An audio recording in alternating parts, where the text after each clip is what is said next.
तमगा अपने नाम कर लिया है। हालांकि ये पॉजिटिव नहीं नेगेटिव है।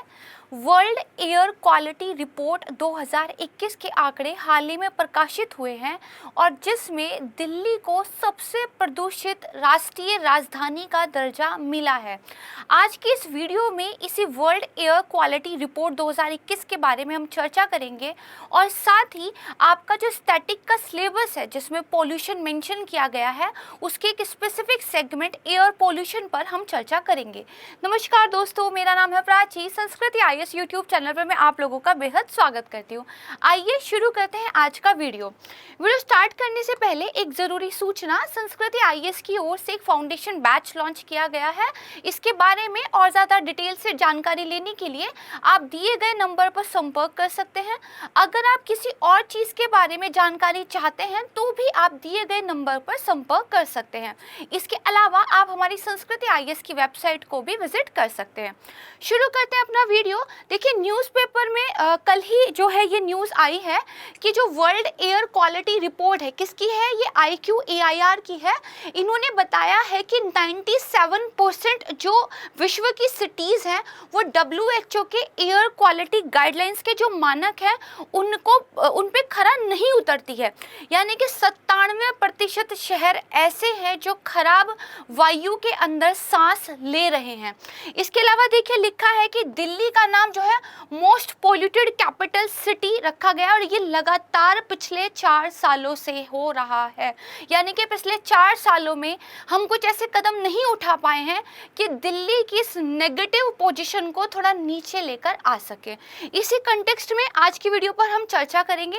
देखिए, सबसे पहले आपके प्रीलिम्स के लिए एक इन्फॉर्मेशन है, बहुत इंपॉर्टेंट है। WHO ने अपने मानकों में कुछ परिवर्तन किया था। जैसे देखिए, सितंबर 2021 में उन्होंने कुछ दिशा निर्देश जारी किए थे जहां पर PM 2.5 का 10 माइक्रोग्राम जो उन्होंने एक वैल्यू दी थी उसको घटाकर 5 माइक्रोग्राम M³ कर दिया था। यानी कि अब अगर PM 2.5 के ऊपर आपको किसी चीज़ को मापना है तो अब जो एक वैल्यू उन्होंने सेट कर दी है वो 5 माइक्रोग्राम जो है कर दी है। ठीक है, अब इस 5 माइक्रोग्राम की जो नई गाइडलाइन थी इसके ऊपर ही इस बार ये वर्ल्ड एयर क्वालिटी रिपोर्ट 2021 जो है जारी हुई है। ये पहली बार हुआ है, गाइडलाइन चेंज हुई है, इसीलिए आपके एग्जाम के लिए काफ़ी इंपॉर्टेंट हो जाता है। यहाँ पे देखिए क्या बताया हुआ है कि IQAIR की 2021 की जो विश्व वायु गुणवत्ता रिपोर्ट है वो PM 2.5 के अद्यतन WHO वायु गुणवत्ता दिशा निर्देशों पर आधारित एक प्रमुख वैश्विक रिपोर्ट है। तो इसको अपने एग्जाम के लिए आप थोड़ा सा ध्यान रखिएगा। ठीक है, इसके बाद देखिए ये एक पूरा का पूरा वर्ल्ड का मैप दिखाया गया है और यहाँ पे आप देख सकते हैं जो ग्रीन कलर है वो वहाँ पर फिर भी क्या है, अच्छा है। येलो कलर है तो पॉल्यूशन का लेवल वहाँ पे मध्यम है। ऑरेंज कलर है तो जो थोड़े से संवेदनशील लोग होते हैं उनके लिए हेल्दी नहीं है। रेड हो जाता है तो एकदम अनहेल्दी है। अगर पर्पल है तो बहुत ज़्यादा अस्वस्थ है और अगर ब्राउन शेड पहुंच गई है तो खतरनाक स्तर पर पहुंच जाता है। अब आप थोड़ा सा यहाँ ये देखिए, अमेरिका में ज़्यादातर ये ग्रीन या येलो ही आपको दिखाई दे रहा है। ठीक है, अगर आप यहाँ पर आएंगे यूरोप में तो कहीं कहीं ये रेड और ऑरेंज है, फिर भी येलो जो है ज़्यादा बना हुआ है। लेकिन अब भारत की बात कीजिए तो ग्रीन हमें कहीं दिखता ही नहीं है।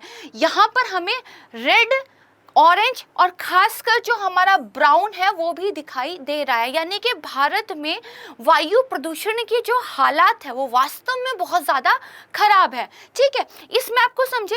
अब इसी मैप को अगर मैं जूम आउट कर दूं तो देखिए इंडिया की यहाँ हालत पूरी दिखाई गई है। साउथ वाली सिचुएशन नॉर्थ के कंपैरिजन में फिर भी थोड़ी ठीक है। आप देखेंगे कि नॉर्थ ईस्ट में थोड़ा सा मामला ठीक है, लेकिन नॉर्थ ईस्ट में भी देखिए रेड और जो वॉयलेट है वो कलर आपको दिखाई दे रहे हैं और ये थोड़ा सा येलो वाला एरिया, लेकिन ये सब देखिए पूरा रेड एरिया आपको दिखाई दे रहा है। यानी कि इंडिया में एयर पोल्यूशन की हालत वास्तव में बहुत ज़्यादा खराब है। अगर अभी इसी मैप को मैं और जूम आउट करूं और मुंडका दिल्ली वाली लोकेशन आपको दिखाऊं तो यहाँ पे जो एयर पोल्यूशन है ये देखिए 22 मार्च को मैंने 4 बजे स्क्रीनशॉट लिया था। 2 घंटे पहले ही जो है उस टाइम पर रियल टाइम का ये डाटा था और 394 यानी कि खतरनाक स्तर पर वहां का वायु प्रदूषण था। ठीक है, ये पूरा का पूरा दिखाया गया कि पिछले 12 महीने में जो PM 2.5 है वो कैसा रहा है। ठीक है, अगर आपको और ज्यादा जानकारी लेनी है तो जो दिल्ली पॉल्यूशन कंट्रोल कमेटी है इसकी वेबसाइट पे जाकर आप देख सकते हैं। तो हमने क्या समझा, हमने देखा पहली बात तो वर्ल्ड में इंडिया की हालत बहुत खराब है। इस मैप से हम यहाँ पे आए और फिर इस मैप से हम दिल्ली के मैप पे आए और इंडिया में भी दिल्ली की हालत बहुत ज्यादा खराब है। ठीक है, तो इतना आप समझ गए। अब इसके बाद देखिए, दिल्ली जो है दुनिया की सबसे प्रदूषित राजधानी बन गई है। प्रदूषण के मामले में जो बांग्लादेश की राजधानी ढाका है वो दूसरे पायदान पे है। इसके बाद जो है तीसरे नंबर पर चाड की राजधानी है। ठीक है, चौथे नंबर पर तजाकिस्तान की राजधानी जो दुशांबे है वो है और पांचवें जो स्थान है उसमें ओमान की राजधानी मस्कट है। ठीक है, देखिए दिल्ली में जो PM 2.5 है, ये जो रिपोर्ट है ये फोकस करती है पार्टिकुलेट मैटर 2.5 पे। ये क्या होते हैं मैं आपको आने वाली वीडियो में बताऊंगी। अभी इतना समझ लिए, बहुत महीन बहुत बारीक कण होते हैं जो हमारे लंग्स में जो है अब्जॉर्ब हो जाते हैं जब हम एयर को ब्रीथ करते हैं, और ये बहुत ज़्यादा हार्मफुल होते हैं हमारी हेल्थ के लिए, क्योंकि हमारी बॉडी का जो सिस्टम होता है इनको फिल्टर आउट नहीं कर पाता, और जब हम हवा को इनहेल करते हैं तो साथ में इन पर्टिकुलेट मैटर्स को भी इनहेल कर लेते हैं। अगर दिल्ली की बात की जाए तो पिछली रिपोर्ट जो पब्लिश हुई थी और 2021 की जो रिपोर्ट पब्लिश हुई है तो पर्टिकुलेट मैटर में लगभग 14.5% की बढ़ोतरी हुई है। यानी कि जहां पर पहले 2020 में पर्टिकुलेट मैटर की जो सांद्रता थी वो 84 माइक्रो में थी, वहीं पर अब ये 96.4 हो गई है। ठीक है, तो इसका मतलब ये है कि जो विश्व स्वास्थ्य संगठन के द्वारा दिए गए मानक हैं, जो कि पुराना मानक 10 माइक्रो वाला था, उससे ये करीब 10-20 गुना ज़्यादा है। ठीक है, तो यानी कि हालात तो बहुत ज़्यादा खराब हैं, इसीलिए आपके एग्जाम में एयर पॉल्यूशन पर क्वेश्चन आने की संभावना थोड़ी सी ज़्यादा हो जाती है। ठीक है, इतना समझ लिया। अब इस रिपोर्ट के कुछ मुख्य अंशों के बारे में हम समझ लेते हैं। देखिए क्या है कि किसी भी देश ने जो पर्टिकुलेट मैटर 2.5 था उसके जो WHO के वायु गुणवत्ता दिशा निर्देश थे उनको पूरा नहीं किया है 2021 में। ये जो डाटा आया था ये 117 देशों के अंदर करीब 6475 जो वायु निगरानी स्टेशन थे वहां से लिया गया है। ठीक है, इनमें से 40% स्टेशन जो है गवर्नमेंट के द्वारा चलाए जा रहे थे और बाकी सारे जो है वैज्ञानिक या गैर लाभकारी संगठन या कंपनियों द्वारा जो है मैनेज किए जा रहे थे। ठीक है, रिपोर्ट में शामिल जो 6475 वैश्विक शहर थे उसमें से केवल 222 सिटी ही ऐसी हैं जो नए वाले मानकों को पूरा करती है, यानी कि जो 5 माइक्रोग्राम वाले मानक हो गए हैं। और अगर एशियाई शहरों की बात करें तो केवल 4 शहर, कितने शहर थे 1887, उसमें से केवल 4 शहर यानी कि 0.02% ही ऐसे हैं जिन्होंने WHO के मानकों को पूरा किया है। ठीक है, अगर 2021 के 5 सबसे पॉल्यूटेड शहरों की बात करें तो सबसे पहले आता है बांग्लादेश, नंबर 2 पे है चाड, तीसरे नंबर पे पाकिस्तान, चौथे नंबर पे तजाकिस्तान और 5वें नंबर पर भारत का नाम देखिए आता है। इसके अलावा अगर वर्ल्ड के हम एरिया की बात करें तो जो मध्य और दक्षिण एशिया वाला एरिया है, ध्यान रखिएगा इसकी हालात और भी ज़्यादा खराब है। दुनिया में सबसे खराब वायु गुणवत्ता इसी एरिया में पाई गई थी और दुनिया के जो 50 मोस्ट पॉल्यूटेड सिटीज़ हैं उनमें से 46 का घर यही वाला एरिया है। ठीक है, अफ्रीका, दक्षिण अमेरिका और मध्य पूर्व में वायु गुणवत्ता जो है काफ़ी विरल बनी हुई है। हालांकि कम लागत वाले जो वायु गुणवत्ता सेंसर्स होते हैं उनमें वृद्धि हुई है, यानी कि अब जो है ऐसे वायु गुणवत्ता सेंसर्स बनने लगे हैं जो थोड़े कम कॉस्ट वाले बनते हैं। अगर अमेरिका की बात करें तो जो लॉस एंजलिस है वो वहाँ का सबसे ज़्यादा प्रदूषित शहर था। ठीक है, देखिए जो भारत का कोई भी शहर है वो विश्व स्वास्थ्य संगठन के मानकों के अनुरूप नहीं है, एक भी सिटी ऐसी नहीं निकली। ठीक है, वही जो मध्य और दक्षिण एशिया है उसका जो ये वाला एरिया बैठता है, ईरान, नेपाल, पाकिस्तान, श्रीलंका, बांग्लादेश, ये सबसे ज़्यादा पॉल्यूटेड एरिया जो है माना गया है। ठीक है, इतना आप समझ गए। अब मैं आपको बता देती हूँ कि फिर पॉल्यूशन के मामले में थोड़ी सी अच्छी सिटीज़ कौन सी मिली है। तो जो न्यू कैलेडोनिया है, यूएसए का वर्जिन आइलैंड है और प्यूर्टो रिको है, इन्होंने जो है WHO के वायु गुणवत्ता दिशा निर्देशों को पूरा किया है। और मैंने आपको पहले ही बता दिया कि 6475 शहरों में से केवल 222 सिटी ही ऐसी निकली हैं जो इन मानकों पर थोड़ा सा खरी उतरी हैं। राजस्थान का जो भिवंडी है वो सबसे ज़्यादा पॉल्यूटेड क्षेत्रीय शहर है, ठीक है। अब देखिए, जो हवा के अंदर पॉल्यूशन होता है वो बहुत सारे कारकों की वजह से हो सकता है, लेकिन इनमें सबसे ज़्यादा खतरनाक और सबसे ज़्यादा रिस्पॉन्सिबल जो होता है वो पर्टिकुलेट मैटर 2.5 ही होता है, जिसके बारे में डिटेल से हम चीज़ों को देखेंगे, ठीक है। अब यहाँ पे आ जाइए, देखिए मैंने आपको बता दिया कि दिल्ली के पर्टिकुलेट मैटर 2.5 में थोड़ी सी बढ़ोतरी हुई है। ये देखिए रिपोर्ट का यहाँ पे बताया हुआ है, आप इस लिंक पर जाकर रिपोर्ट को पढ़ भी सकते हैं, ठीक है। इसके बाद देखिए मध्य और दक्षिण एशिया के बारे में जो डाटा था वो मैंने आपको समझा दिया। इसके बाद आ जाइए कि पर्टिकुलेट मैटर आखिर ये क्या होता है। देखिए, ये एक मनुष्य का जो बाल होता है वो सिंगल रूप से दिखाया गया है। इसकी कितनी जो है मोटाई होती है, तो 50 से 7 जो है माइक्रो उसमें होती है। जो पर्टिकुलेट मैटर 10 होता है तो वो 10 के बराबर होता है। अब देखिए पर्टिकुलेट मैटर 2.5 माइक्रो में होता है।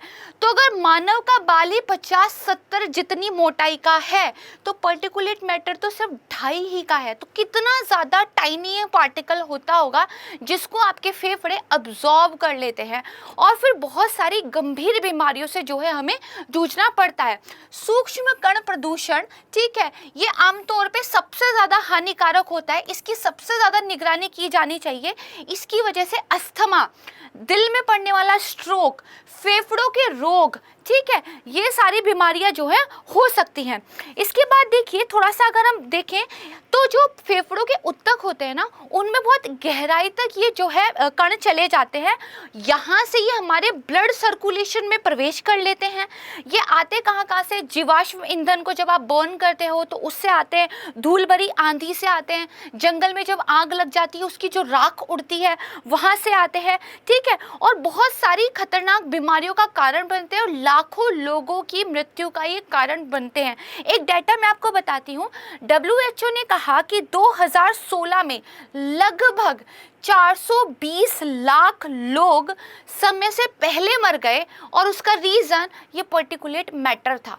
इतना ज़्यादा जो है वायु का प्रदूषण हमें प्रभावित करता है, ठीक है।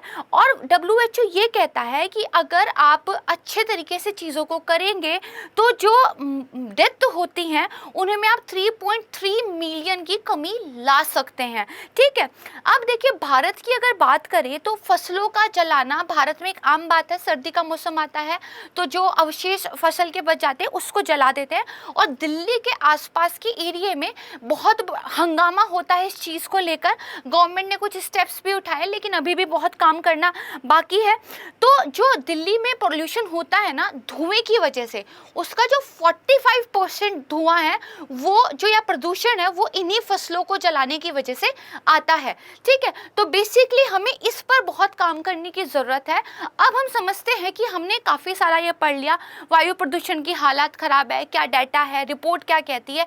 अब हम थोड़ा सा अपने सिलेबस की तरफ चलते हैं जहाँ पर एयर पॉल्यूशन आपको दिया हुआ है। तो अब समझते हैं आखिर वायु प्रदूषण होता क्या है।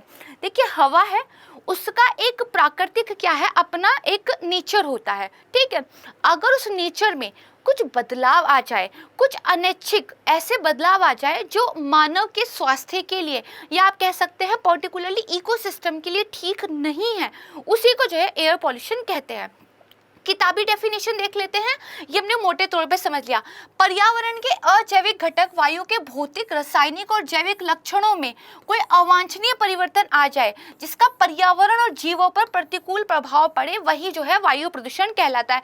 यहाँ पे एक इमेज दिखाई गई है, एयरप्लेन से धुआं निकलता है, सिटीज से पॉल्यूशन निकलता है, नेचुरली देखिए जो वोल्केनोज होते हैं उनकी वजह से जंगलों में आग लग जाती है, फिर जो हमारे लाइव स्टॉक्स होते हैं, गाय भैंस वगैरह होते हैं हैं उनकी वजह से, फर्टिलाइजर जो एग्रीकल्चर है ऑयल गैस की वजह से, ठीक है, इसके अलावा इंडस्ट्रीज हैं, पावर प्लांट्स हैं, सीवेज ट्रीटमेंट प्लांट्स हैं, ये सारे मिलकर इस वायु प्रदूषण में योगदान देते हैं, ठीक है। तो इसको थोड़ा सा ध्यान रखिएगा। इस तरह के डायग्राम जो है बहुत आसान वाली फॉर्मेट में आप अपने एग्जाम में भी बना सकते हैं, ठीक है, उसके फायदा ही आपको मिलता है। अब हमने समझ लिया कि एयर पोल्यूशन होता क्या है।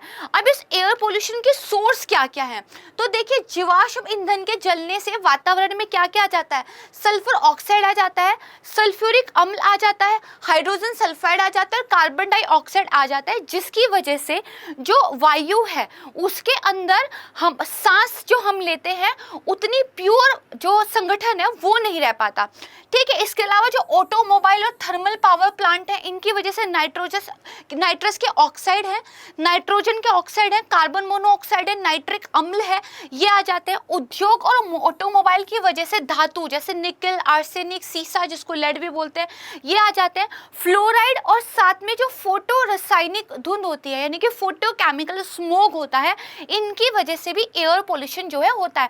आपके एग्जाम में कई बार ये क्वेश्चन पूछ लिया जाता है कि कौन कौन सी गैसेस, कौन कौन सी ऐसे धातु हैं जो एयर पोल्यूशन का कारण बनती है और उनका सोर्स क्या है, तो थोड़ा सा इसको जो है ध्यान से देखिएगा, आपको ये काम आएगा। इसके बाद देखिए अब एयर पोल्यूशन तो हो रहा है, ठीक है, काफ़ी रिपोर्ट्स भी पब्लिश हो रही है, गवर्नमेंट काफ़ी काम भी कर रही है, हालांकि वो सफिशिएंट नहीं है बट काम कर रही है। तो हमें पता होना चाहिए कि सरकार की तरफ से क्या क्या पहले जो है ली जा रही है। तो देखिए एक तो हमारे यहाँ क्या है, राष्ट्रीय हरित प्राधिकरण है, ठीक है। राष्ट्रीय हरित प्राधिकरण के बारे में आपको बस इतना पता होना चाहिए कि इसकी स्थापना एक अधिनियम के द्वारा 2010 में की गई थी और पर्यावरण की रक्षा करने के लिए क्या है, एक अर्ध न्यायिक निकाय है, ठीक है। इसके बाद दूसरा क्या है, तो केंद्रीय प्रदूषण board, central pollution control board आपके यहाँ पे है, ठीक है। इसका जो गठन था एक स्टैट्यूटरी सांविधिक संगठन के रूप में हुआ था, ठीक है, और अधिनियम जो है 1974 के अंतर्गत हुआ था, ठीक है। इसके बाद इसको 1981 का जो वायु प्रदूषण वाला एक्ट था, कुछ पावर्स सौंपी गई थी। फिर जो पर्यावरण संरक्षण अधिनियम 1986 था, उसके अंतर्गत भी ये पर्यावरण मंत्रालय को कुछ सेवाएं जो है देता है। तो बॉडी आपको पता चल गई, इस बॉडी को किस किस एक्ट से पावर मिलती है ये आपको पता चल गया। पर्यावरण मंत्रालय को भी ये तकनीकी सेवाएं देता है ये आपको पता चल गया। आपके एग्जाम में इसी तरह की स्टेटमेंट जो है बनी आ सकती है। अब देखिए हमने ITO का एक डाटा आपके सामने रखा है जो CPCB के द्वारा ही लिया गया था और ये 22 मार्च को 5 बजे मैंने स्क्रीनशॉट लिया था। इसमें देखिए बताया हुआ है कि जो ITO दिल्ली है वहाँ पे पॉल्यूशन का क्या लेवल था। अगर आप 10 बजे मंडे देखें तो ये ओजोन का क्या लेवल था, कार्बन ऑक्साइड क्या थी, SO2, NH3, NO2, PM3, PM2.5 आप देखें तो मोस्टली ये रेड चल रहा है, ठीक है, यानी कि PM2.5 सबसे ज़्यादा पॉल्यूशन में वो दे रहा है। उसके बाद देखिए ट्यूसडे का डाटा है, फिर ट्यूसडे है, फिर 10 बजे का डाटा है, 2 बजे का डाटा है। तो आप देखेंगे कि टाइम के हिसाब से भी जो है पॉल्यूशन हवा में घटता बढ़ता है। इसीलिए जब दिल्ली में पॉल्यूशन ज़्यादा हो जाता है तो ठंड के दिनों में आपके लिए एक एडवाइजरी जारी की जाती है कि पार्क वगैरह में आप घूमने ना जाएं, क्योंकि धुंध के साथ वो पॉल्यूशन मिक्स हो जाता है और जब आप उसको सांस के साथ लेते हैं तो अस्थमा जैसी बीमारियां आपको हो सकती हैं, ठीक है। ये आप समझिए, ये पूरा का पूरा एक मैप यहाँ पे दिखाया हुआ है, ठीक है। इसके बाद देखिए राष्ट्रीय वायु गुणवत्ता निगरानी कार्यक्रम, ये केंद्रीय प्रदूषण नियंत्रण बोर्ड के द्वारा भारत में चलाया जा रहा है, ठीक है। इसका काम क्या है, ये बेसिकली वायु गुणवत्ता की जो स्थिति है, जो रुझान है, उनका पता लगाता है। साथ में ये जो NAAQS है इसका अनुपालन कराता है। अब ये NAAQS क्या है ये भी जान लेते हैं। इसको बोलते हैं राष्ट्रीय परिवेशी वायु गुणवत्ता मानक। बेसिकली ये इन 12 जो मैटर्स हैं इनके जांच करता है और इनके हिसाब से जो एयर में पॉल्यूशन हो रहा है वो देखता है, ठीक है। इसको 1982 में जो है अधिसूचित किया गया था। इसके बाद ये आप जो है ना ये 12 के 12 इनका नाम जरूर याद कर लीजिएगा, क्योंकि देखिए जो हमारा एयर क्वालिटी इंडेक्स है वो 8 पोल्यूटेंट पे काम करता है, वहीं जो हमारा NAAQS है ये 12 पोल्यूटेंट पे काम करता है और एग्जाम में पूछ लिया जाता है, तो बहुत ध्यान से ये आपको याद रखने पड़ेंगे। इसके बाद आ जाइए राष्ट्रीय वायु गुणवत्ता सूचकांक AQI, ठीक है, ये 8 पोल्यूटेंट है उन पे काम करता है। इसके अंदर अंदर क्या है, एक रंग एक कैटेगरी का सिद्धांत रखा गया है। अगर देखिए 0 से 50 है तो गुड रैंकिंग है, इसको ग्रीन कलर से दिखाया जाता है। अगर 51 से 100 जाते हैं सेटिस्फैक्ट्री, इसको इस कलर से दिखाया जाता है। देन जो है फर्दर है, अगर देखिए ये वाला कलर शो हो रहा है, इसका मतलब जो स्वस्थ लोग हैं वो भी बहुत बुरे तरीके से प्रभावित हो सकते हैं, जिनकी बॉडी अच्छा खासा काम कर रही है लेकिन वो दिल्ली की हवा में सांस ले रहे हैं तो वो बीमार पड़ेंगे। ठीक है, अगर रेड वाला है तो वो लोग जिनको सांस लेने की बीमारी है उनको प्रॉब्लम होती है। अगर इससे पहला है कि जो लोग ज़्यादा लंबे समय तक इस प्रदूषित हवा में रहेंगे उनको धीरे धीरे क्या है, ब्रीदिंग से रिलेटेड बीमारियां होनी शुरू हो जाएंगी। और मैंने आपको भी दिखाया जो मुंडका वाला एरिया था वहाँ पे यही वाला कलर जो है दिखाई दे रहा था। इसका मतलब जो स्वस्थ व्यक्ति है वो भी बीमार हो रहा है धीरे धीरे। तो एयर पोल्यूशन इस हद तक जो है हमें प्रभावित कर रहा है। ठीक है, इन 8 का नाम आप ध्यान रखिएगा। इसके बाद देखिए एयर क्वालिटी इंडेक्स, ये मैंने 21 मार्च की फोटो ली है 4 बजे की। यहाँ पे देखिए दिल्ली, इसके अलावा इल्लूर, फरीदाबाद, फिरोजाबाद, इन सारी, गांधीनगर, इन सारी सिटीज का जो है डाटा लिया गया है। तो दिल्ली देखिए पुअर में आता है, वहीं पे इल्लूर देखेंगे तो सेटिस्फैक्ट्री था, फरीदाबाद भी पुअर में है, फिरोजाबाद पुअर में, गांधीनगर सेटिस्फैक्ट्री है। यानी कि दिल्ली के आसपास का जो एनसीआर वाला रीजन है वो सारा पॉल्यूटेड है। वहीं अगर साउथ की बात करें तो कम से कम वो हमसे थोड़े बेहतर हैं।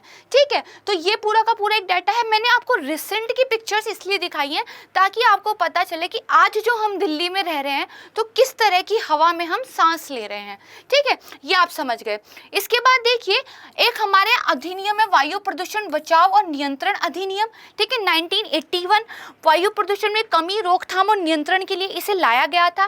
ठीक है, इसके बाद हमारे यहाँ एक national electrical mobility mission plan लाया जा रहा है जहाँ पे हाइब्रिड इलेक्ट्रिक वाहन जो है गवर्नमेंट की तरफ से प्रमोट किए जा रहे हैं ताकि ये जो डीजल पेट्रोल पर चलने वाले वाहन हैं इनमें कमी लाई जा सके और इनकी वजह से जो धुआं हवा में जाता है उसमें कमी लाई जा सके। फिर देखिए उज्ज्वला योजना, इस पे गवर्नमेंट फोकस कर रही है। जो गांव वगैरह में उपलों पे खाना बनता है उसकी जगह एलपीजी सिलेंडर पे खाना बने जिससे जो है पॉल्यूशन कम हो। तो इस तरह के इनिशिएटिव्स जो है गवर्नमेंट लेकर आ रही है। लेकिन जितने बुरे हालात हैं, ऐसी कंडीशन को देखते हुए बहुत क्रांतिकारी लेवल पर काम करने की ज़रूरत है और ना सिर्फ केंद्रीय सरकार को बल्कि राज्य सरकार को भी बहुत ज़्यादा ध्यान देने की ज़रूरत है। साथ ही हर स्तर पर एक साथ मिलकर काम करने की ज़रूरत है, ना कि एक दूसरे पर आरोप प्रत्यारोप करके अपना पल्ला झाड़ा जाए। ठीक है, क्योंकि सिचुएशन जो है बहुत ज़्यादा खराब है। यहाँ पर देखिए जो IQAIR है जिसकी ये रिपोर्ट है उसी के मैप का मैंने स्क्रीनशॉट लिखाया है। आप आसपास देखेंगे तो थोड़ा ग्रीन दिखता है लेकिन इंडिया की हालत देखेंगे तो ये पूरा रेड एरिया दिखाई देता है। ठीक है, इसमें देखिए रेड कौन सा है, रेड का मतलब है कि आप इस हवा में अगर सांस ले रहे हैं तो धीरे धीरे बीमार हो रहे हैं। ठीक है, तो इतना आप समझ गए। तो मेरे हिसाब से बहुत सारी पिक्चर्स से आपको समझ में आ गया होगा कि एयर पोल्यूशन की स्थिति वाकई ख़राब है। सिलेबस के पॉइंट्स हमने समझे, पीटी के लिए क्या इंपॉर्टेंट है ये जाना, और मुझे उम्मीद है इस टॉपिक पर अब आपकी एक अच्छी पकड़ बन गई होगी और आप एक अच्छा आंसर इस टॉपिक पर लिख पाएंगे। तो मेरी पूरी संस्कृति आईएएस टीम की तरफ से आप सभी का बेहद धन्यवाद। आपका दिन शुभ हो। नमस्कार।